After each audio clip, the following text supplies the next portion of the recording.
বন্ধুরা, সবাই আজকে ভালো আছো?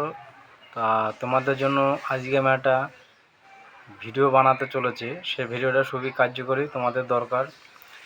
বর্তমান যুগে যারা নিত্য নতুনভাবে তন্ত্রক্রিয়া যারা শিখছো, তাদের অবশ্যই একটা বিদ্যা শিখে রাখা দরকার। সেটা হচ্ছে যে যারা নতুন কবিরাজি শিখছো, যারা রুগী দেখছো, দেখা গেলো একটা রুগীর কেউ টুকটাক করে পেটে গাছগাছরা বেটে কোনো খাবারের দ্বারা তাকে খাইয়ে রেখেছে। এবার দেখা গেল সে তার পেটে ব্যথা হয়ে যাচ্ছে, ওষুধ খাচ্ছে, কোনো কাজ হচ্ছে না। এবার তোমরা বুঝতে পারছো না কী হচ্ছে। ধর এই ধরনের যদি পেটে ব্যথা হয়ে থাকে, অনেক সময় কি দেখা যায় পেটের ফটো করা হয়, ওষুধ খাওয়া হয়, কোনোটা ফটো যদি দেখা যায় পেটে কোনো সমস্যা নেই, পেট পরিষ্কার আছে, ফটোয় কোনো কিছু ধরা পড়ছে না, অথচ পেটে ব্যথা হয়ে যাচ্ছে।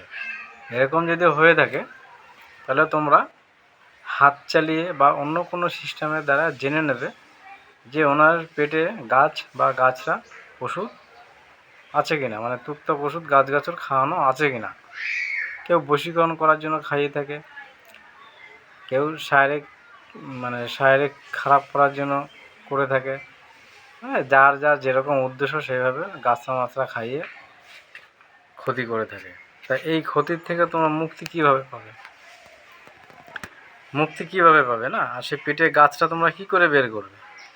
যে কবিরাজি করো সে ওটা করতে পারবে, যে কবিরাজি করো না, যে শিখছো সেও করতে পারবে, যে সাধারণ ব্যক্তি সে নিজেই সেই পেটের থেকে গাছ বের করতে পারবে। আর যখন পেটের থেকে গাছ বেরিয়ে যাবে তখন সেই ব্যক্তির পেটে কিন্তু আর পুনরায় আর ব্যথা হবে না, সে সুস্থ হয়ে যাবে।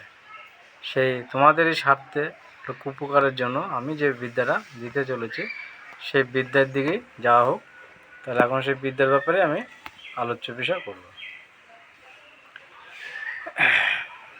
কি করবে, এটা কিন্তু শনিবার নয়তো মঙ্গলবার ছাড়া এটা প্রয়োগ করা যাবে না। এটা কী করতে হবে, সকালবেলা খুব সকালে কিছু খাওয়া যাবে না কিন্তু, মানে খালি পেটে সকালবেলা ঘুম থেকে উঠতে মলত্যাগ করবে, মানে বাথরুম মলত্যাগ করে নিয়ে কিন্তু পেটে কিছু দেওয়া যাবে না। তুমি শুধু জলটাই খেতে পারবে, দানা কোনো খাবার খেতে পারবে না। খুব সকালে যার পেটে এরকম ব্যথা এবং যার পেট দিয়ে গাছ তোলার ইচ্ছুক তাকে কি করবে, একটা মাদুর উপরে বা কোনো বিছানার উপরে নিচে মাটির উপরে তাকে টান টান করে শুইয়ে দেবে, সে শুয়ে পড়বে। তারপরে কি করবে,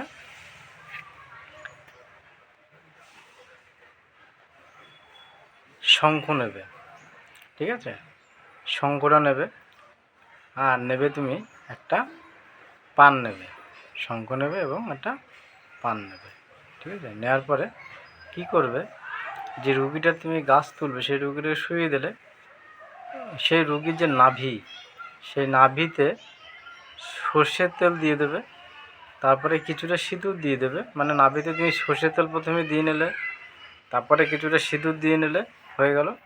তারপর কি করবে, একটা নিখুঁত পান দিয়ে নাভিটা ঢেকে দেবে, পান দিয়ে নাভিটা ঢেকে দেবে। ঢেকে দেওয়ার পরে যে শঙ্খটা আছে সেই শঙ্খটা পানের উপরে শঙ্খটা রেখে দেবে, রেখে মন্ত্র বলবে 3 বার। সেই মন্ত্রটা আমি বলছি, ভালো করে শোনো। মন্ত্রটা আমি স্ক্রিনে লিখে দেবো না, মুখে বলে দিচ্ছি, তোমরা শুনে লিখে নেবে। 3 বার বলবে মন্ত্রটা। মন্ত্রটা হচ্ছে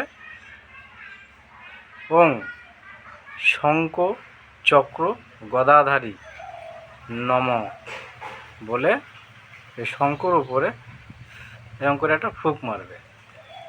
3 বার বলবে এই মন্ত্রটা। 3 বার বলে 3টি ফু দেবে, ব্যাস, আর কিছু করতে হবে না।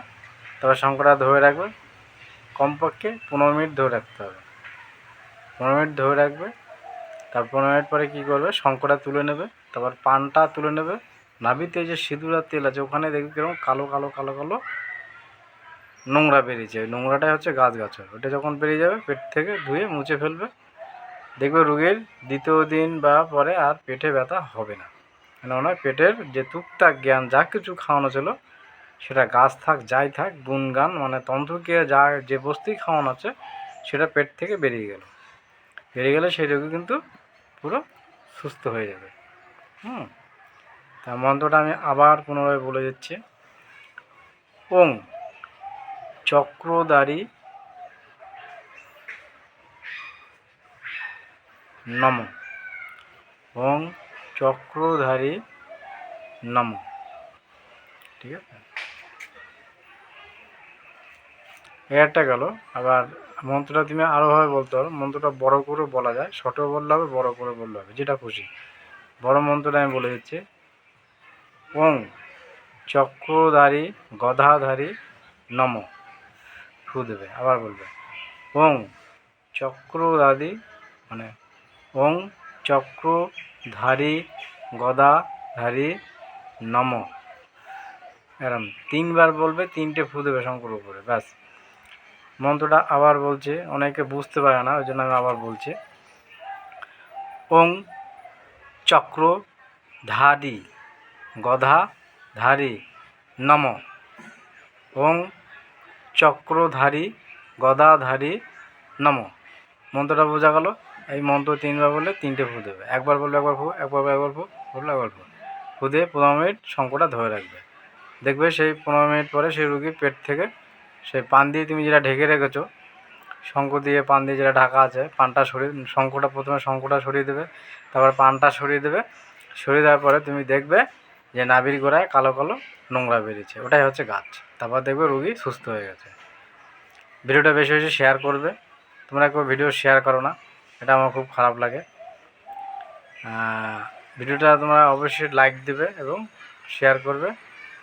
আর নিত্য নতুন যারা দেখছো ভিডিও, তাদের যদি শেখার ইচ্ছে থাকে এই ধরনের ভিডিও, তাহলে আমার চ্যানেলটি সাবস্ক্রাইব করে আমার সঙ্গে যুক্ত থাকবে, একটা লাইক দেবে। সবাই ভালো থাকবে। আর অনেকে আমাকে ফোন নাম্বার চাচ্ছে, কিন্তু বন্ধু আমি ফোন নাম্বার দিতে পারছি না, একটাই কারণ এই ওপেন।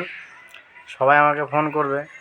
দেখো, আমি পেশায় হচ্ছে তান্ত্রিক এবং অ্যাস্ট্রোলজার। আমি সবসময় রুগী দেখি, লোকের বাড়ি যাই রুগী দেখতে, আমার বাড়িতে রুগী আসে, তাদের দেখি। তাই রুগীরা যা ফোন করে, তাই আমি বিরক্ত হয়ে যাই। ফোন তুলতে আমার মাথা খারাপ হয়ে যায়। তারপরে দেখো এই চ্যানেলে যারা আছে, তারা যদি যেন ফোন করে, সময় দিতে হবে না। এর জন্য আমি চ্যানেলে ওপেন নম্বর দিচ্ছি না। যার নম্বর দরকার হবে কমেন্টে লিখে দেবে যে গুরুজি নম্বর দরকার, তাকে আমি রিপ্লাই করে আমার ফোন নম্বরটা আমি তাকে দিয়ে দেবো। ঠিক আছে, এইভাবে নম্বর দেবো। ভিডিওতে নম্বর বলবো না, তাহলে সবাই ফোন করবে। ঠিক আছে, যার দরকার কমেন্টে লিখবে, আমি নম্বর তাকে মানে রিপ্লাই করে নম্বর দিয়ে দেবো, ফোন নম্বর দেবো অবশ্যই। ঠিক আছে, সবাই ভালো থাকবে।